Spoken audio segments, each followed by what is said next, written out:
G'day everyone, back with the final instalment of the Strathclyde cavalry project that I've been doing for Mark over in New Zealand. And with the last batch, we decided we'd tackle all 14 that were left. So yeah, got myself into a pretty good rhythm of painting horses and getting everything done. So yeah, there they are. So obviously there's only so many figures in the range, so there's a repetition of sculpts and designs. But what I have tried quite consciously to mix up the colors so that there shouldn't be, hopefully there shouldn't be an exact replica in terms of sculpt and colors, where there's, there won't be an exact duplication, like a figure painted the same twice. So I think I've got that right.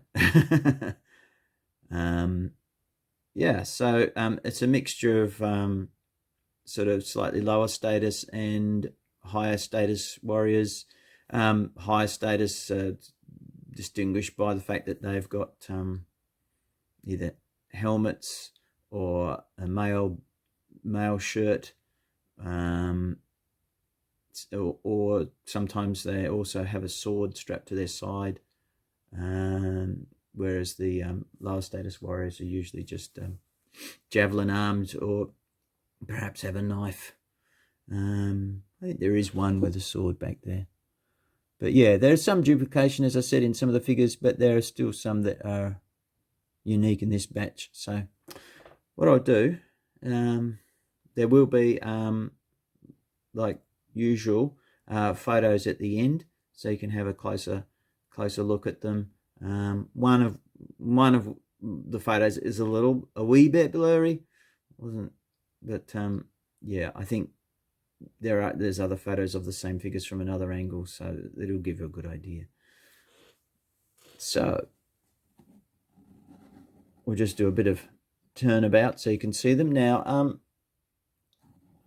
some of them actually have, Mark had a few of the Little Big Men Studios decals that I could use for some of the shields.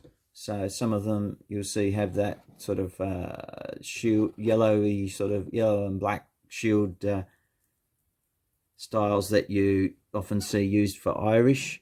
And obviously these were originally sculpted for the Footsore Irish range, but as I've said in a previous video, they're quite serviceable for other generic Dark Age style cavalry. So here we go. In this front rank here, you can see I've used a variety of horse colours, from sort of quite reddy brown through to more of sort of a burnt umber tones, to a steely grey, and then a pale grey as well, or not quite white, but yeah. So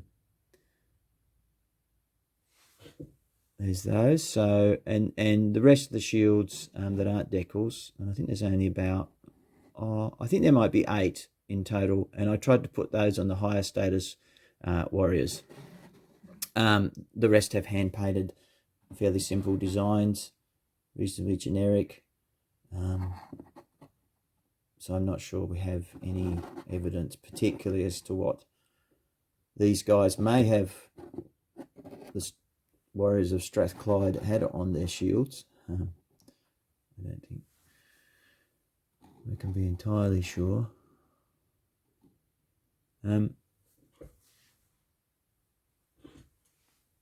Yeah. So one of the things about painting horse manes and stuff like that, I'm just noticing you think you get every little bit covered, and then the light hits it from a certain angle and you see a tiny little glint of a bit you've missed.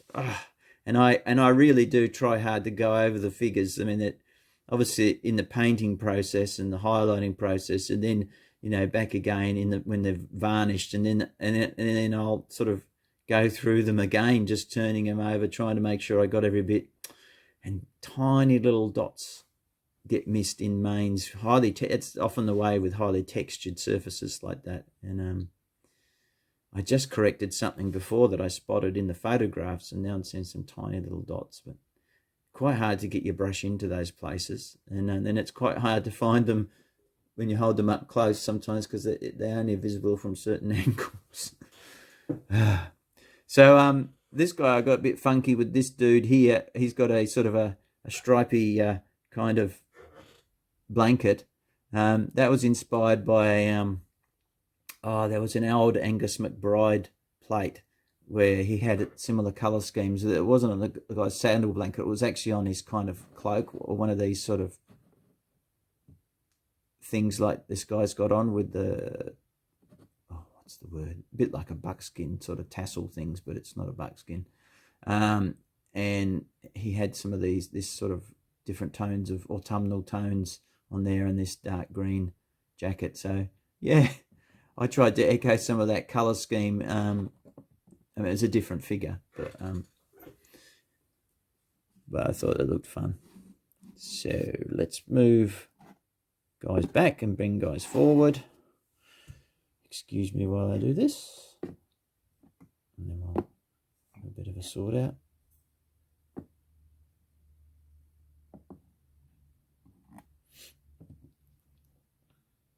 Okay, look, that goes back there, that comes forward. I think there are more in the rear rank than there are in the front rank. And you go back there. Okay, so now it's trying to find an optimal kind of focus position as well is a challenge.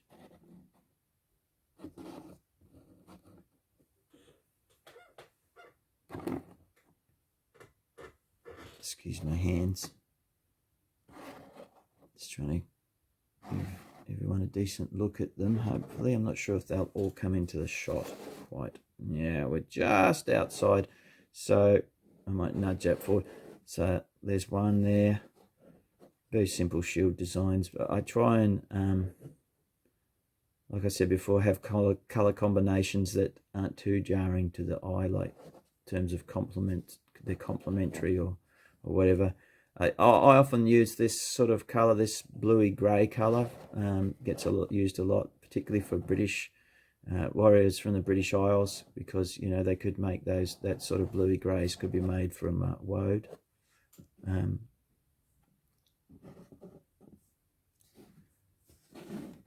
should better see the rest of them there. This blondie chap here with quite a simple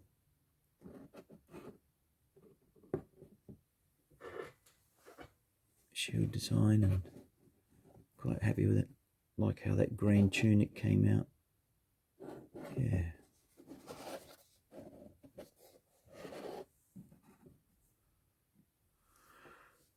Okay. So again, here are some decals. Probably the odd one out is this guy, because it's got a slightly larger shield. And a lot of the other high status warriors had like a smooth background on their shield. The rest of the guys, they had these sculpted boards on. And that's what this larger one had as well. So yeah, the decal didn't quite go right to the edge of the shield. That's all right. You just touch it up with some paint, blend it in, looks fine. And then always give shield decals a couple of coats of varnish, because they are prone to shrink over time otherwise, and you'll be left with a white band around the edge, and possibly around the shield boss as well. That's just something that naturally occurs over time. So yeah, always make sure you give them a decent couple of coats of varnish to help try and prevent that shrinkage. Okay, let's turn them around a wee bit.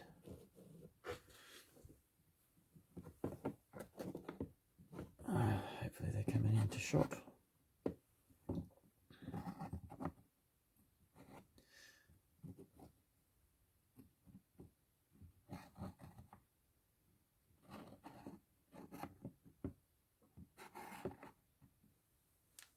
So yeah, I use I try a lot of different sort of horse color recipes. And as I've said before, sometimes I use the tube acrylic method. Sometimes I just use like Vallejo or similar. And I still find invaluable, the best book I've found, general figure painting book that I own for painting war games figures, is the Javier Gomez book. I think it's just called Painting War Games Figures by Pen and Sword. That's still you know, I've had other sort of War Games painting figures books that some I've kept, some I've sold on because I didn't find they worked very well for me. But that book I've turned to again and again, in particular his section on painting horses. That's my main. Because he does a good job using Vallejo colors to give you some basic recipe ideas, and you don't have to do the blends exactly as he specifies it, but he's giving you a good sort of springboard to work off in terms of which Vallejo model color tones to start with and that sort of thing, and highlighting up. Yeah, find myself going back to that again and again, so that's really useful.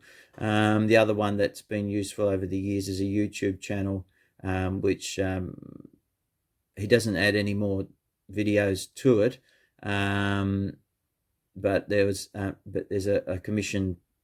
He used to work as a commission painter, and the channel's called Loki's Great Haul. And if you go on there, he's got a series of videos.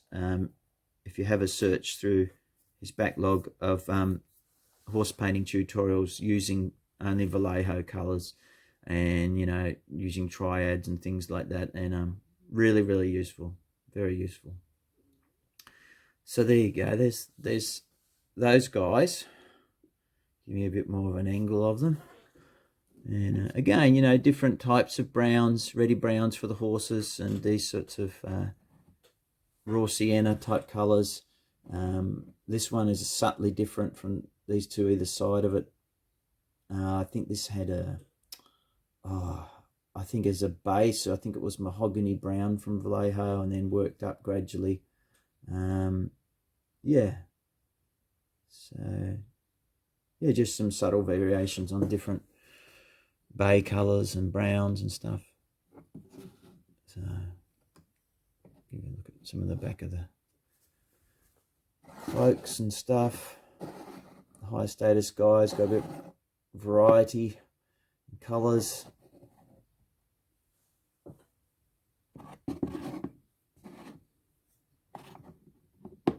There we go. So yeah, so there we are, chaps. I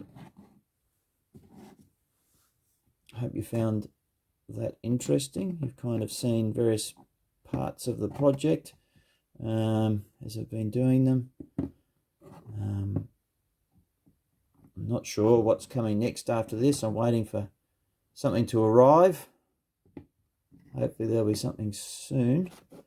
I may I've still got a stock of miniatures I could paint in 28mm dark age stuff, and colonials that I could paint and sell on as well. So yeah, I may do some of that, but hopefully there won't be a gap too many days before my next parcel arrives. And in the meantime, I've got to get all these. I've photographed them, doing the video now. I've got to wrap them all up carefully. I wrap them all individually in bubble wrap and carefully pack them in. Usually get a brand new box from the post office so that it's nice and sturdy, and get it off to New Zealand. It can still take a while to get even just to New Zealand, but yeah, there's still some delays, but it's nowhere near as bad as it was say even 12 months ago.